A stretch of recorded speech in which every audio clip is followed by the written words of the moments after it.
Assalamualaikum warahmatullahi wabarakatuh.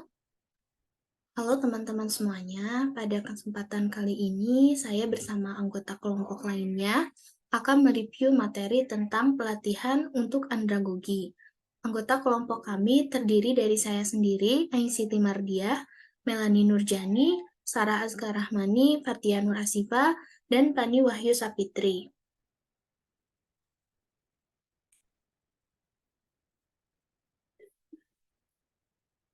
Pembahasan yang pertama adalah mengenai 4 peran trainer dalam pelatihan andragogi. Peran trainer yang pertama adalah narasumber, di mana trainer harus memberikan informasi prioritas untuk peningkatan kompetensi pada peserta. Peran yang kedua adalah motivator.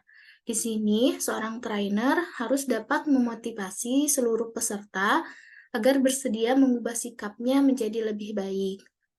Peran yang ketiga adalah dinamisator.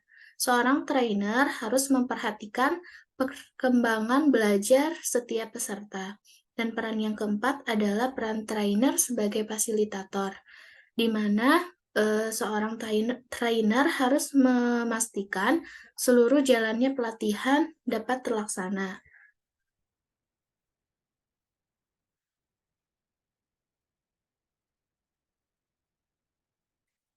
Pembahasan selanjutnya adalah mengenai komunikasi apresiatif untuk pelatihan andragogi. Komunikasi apresiatif adalah ibarat memandang dunia dengan kacamata baru.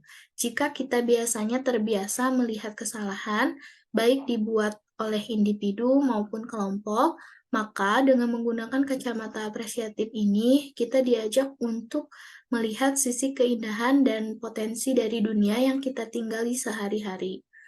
Berpikir apresiatif berarti mengajak kita untuk selalu belajar menghargai setiap hal terbaik pada diri orang lain maupun diri sendiri.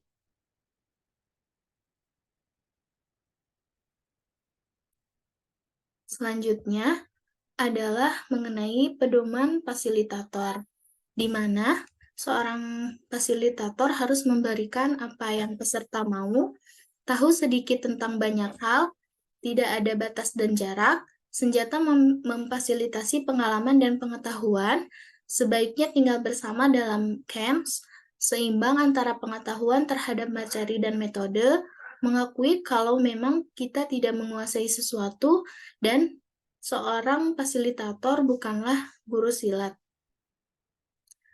Pembahasan selanjutnya akan dilanjutkan oleh rekan saya.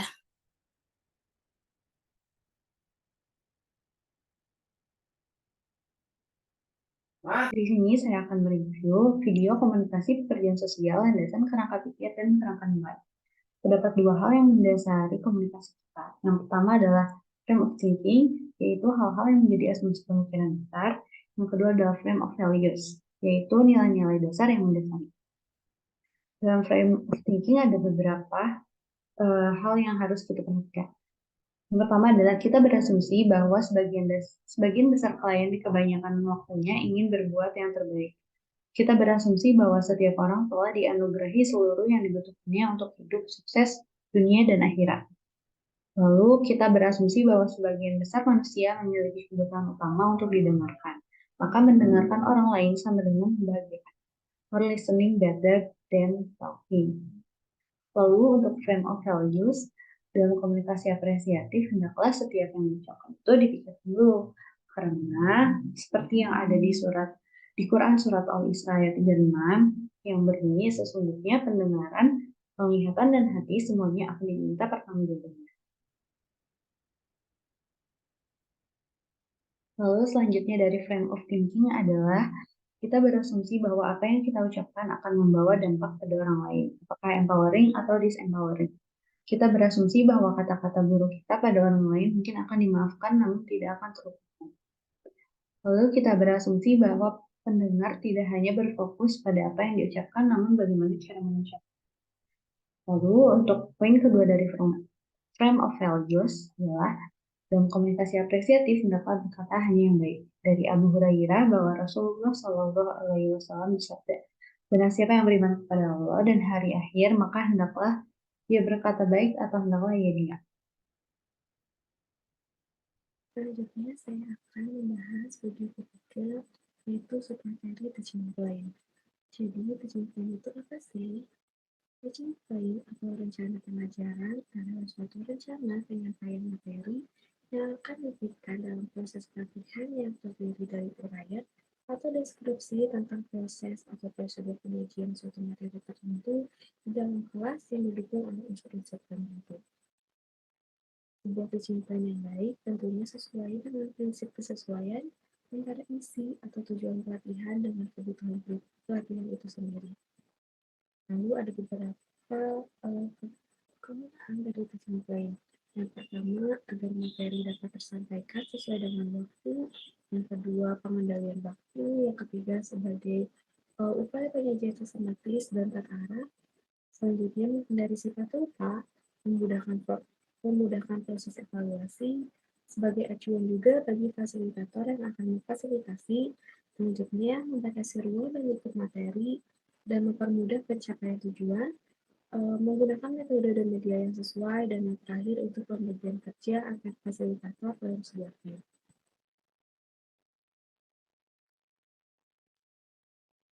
Cimpring itu menjelaskan lebih detail bagaimana sebuah praktek pelatihan dilakukan dalam modul-modul dalam sesi pelatihan tertentu. Dapat dalam waktu 1 kali 45 menit atau 2 kali 45 menit sesuai dengan kebutuhannya. Isi dari modul teaching plan itu menjelaskan lebih detail tentang apa yang akan dilakukan dari modul-modul tersebut, mulai dari judul pokok bahasan, yang kedua tujuannya, yang ketiga metode dan media yang digunakan, dan yang keempat waktu yang diperlukan setiap langkah dari keseluruhan, yang kelima pembagian tugas untuk keperluan tim seperti fasilitator, dinamisator, dan narasumber, dan lain-lainnya. Selanjutnya langkah proses penyajian, apakah studi kasus atau penyajian film atau dan lain sebagainya. Selanjutnya kata kunci, jadi kata yang diharapkan muncul dari peserta setelah fasilitator menampilkan media agar terjadi two-way communication dan active learning. Selanjutnya rumusan pertanyaan dan alternatifnya, dan yang terakhir adalah evaluasi.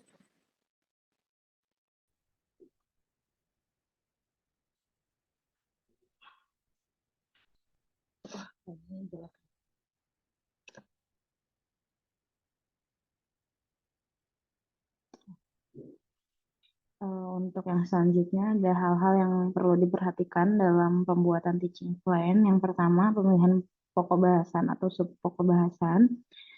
Yang kedua, perumusan tujuan pokok bahasan yang biasanya diambil dari sebuah kurikulum atau silabus. Yang selanjutnya, perhatikan elemen media, waktu, metode, alat bantu, dan fasilitator. Yang selanjutnya ada buat kolom untuk masing-masing elemen, tentukan proses yang akan dilakukan, tentukan materi apa yang akan disajikan berikut media dan alat bantu pada masing-masing kolom, tentukan durasi, tentukan pembagian tugas, rumuskan kata kunci dan pertanyaan, dan yang terakhir buat bahan dan langkah untuk evaluasi.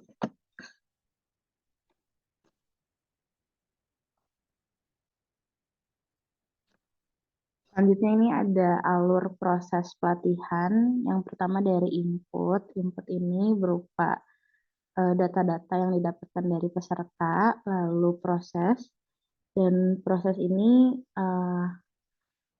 tahapan di mana modul-modul tersebut disajikan, lalu yang nantinya akan menghasilkan output yang diharapkan setelah selesai pelatihan. Gitu. Terima kasih.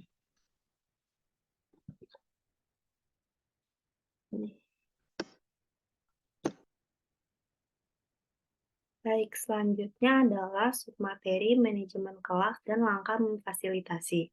Yang pertama ada langkah-langkah sebelum memfasilitasi. Ada menyiapkan topik, memahami tujuan pokok, menentukan media, menentukan waktu, memperhatikan proses atau langkah-langkah penyajian, dan evaluasi. Nah, selanjutnya yang kedua terdapat prinsip penyajian. Ada kesiapan fasilitator, menguasai materi, menguasai metode, menguasai proses dan langkah-langkah, style cara mengajar, ketepatan menggunakan beberapa media, dan memiliki tujuan yang jelas.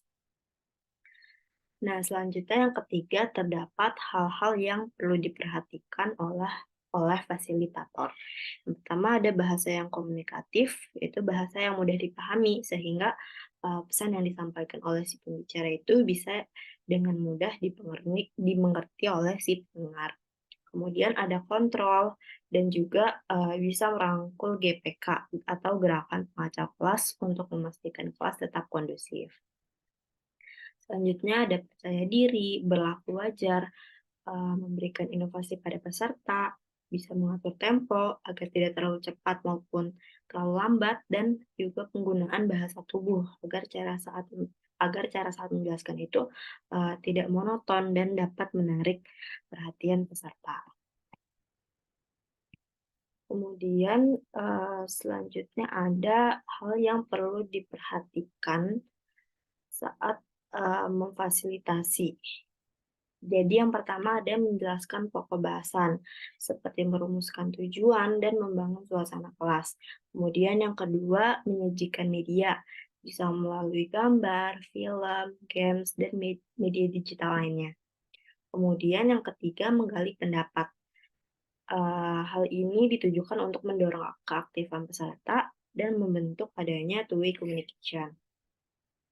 Selanjutnya yang keempat ada mengaitkan pendapat dengan kehidupan. Nah, ini untuk melatih spontanitas dan bisa juga menggunakan games lempar spidol pada peserta. Kemudian selanjutnya mengulas, menambah, dan menegaskan. Nah, ini juga bentuk dari two-way communication dan menegaskan kepada peserta dan kita sebagai narasumber. Selanjutnya yang keenam menyimpulkan untuk membentuk adanya pengalaman baru dari sesi yang dilakukan oleh peserta. Selanjutnya ada manajemen kelas atau bentuk kelas yang bagaimana yang dapat mendukung adanya pelatihan andragogi ini.